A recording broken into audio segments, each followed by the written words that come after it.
Howdy, Jacob here. Today we're looking at the 203rd company in our generic stock screener in the healthcare providers and services industry.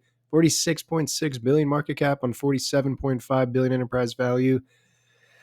Growth and size of this business is quite immense. So growth is in the 7 to 9% a year revenue wise, just under 120 billion in 2014 to 262 billion dollars in revenue in 2023, with very abysmal margins. On the gross margin side, you are seeing an increase, but we're seeing in 3.4%. Cost of goods sold is wrecking pretty much everything on the revenue side. And then the operating margin side of 1%, very consistent, 1 to 1.3% for the last 10 years, but pretty low. Do pay a dividend. It's very abysmal in relation to earnings per share, so we're not really concerned about that payout. Return on invested capital is quite high, actually. Return on assets is a different story, but return on invested capital is quite high. Balance sheet shows $2.6 billion in cash with 641 million short-term debt, 4.1 billion long-term debt. 4 billion in long-term debt is pretty much nothing in relation to their free cash flow. Their free cash flow has grown quite substantially, over double cash from operations, and their capital expenditures have less than doubled. And you're averaging about $2 billion, with most recent year being quite high, much higher than it's been. And it looks like these two acquisitions hit the bottom line pretty well. So that's a positive sign. Their use of cash outside of those large net acquisitions is 414 million on the dividend side, which is about less than 20% of their 5-year average free cash flow. And again, it's growing quite heavily. And then a heavy amount share repurchases, a little bit of debt reduction.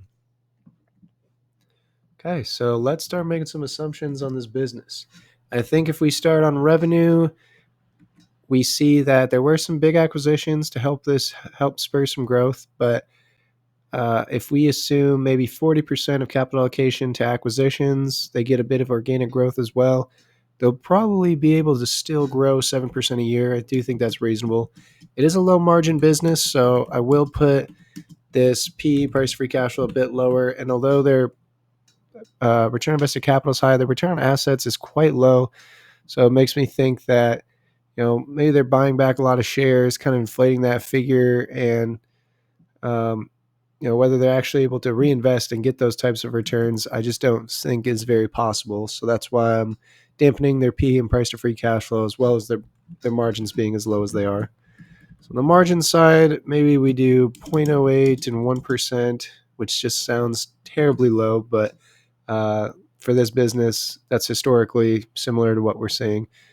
And on the share change side, 1%, let's say 500 mil, definitely 1%. Maybe even 2%. We're looking at about 1.2 billion dollars, which is a good amount of their 5-year average free cash flow, but of their most recent year or two, you're looking at about a third. So with that, and then the dividend where it's at, should we increase that? They've increased it a little bit in the past, so let's increase it a little over half than what their revenue growth will be. So the payout will actually be declining. And right now, this is assuming maybe 40% to acquisition, 30% to share repurchases, 20% to the dividend, 10% to debt reduction.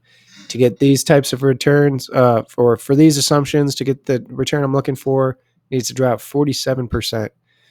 So we'll be waiting on this company to get to a more attractive price. In the meantime, hope you enjoy the video. Have a great rest of your day.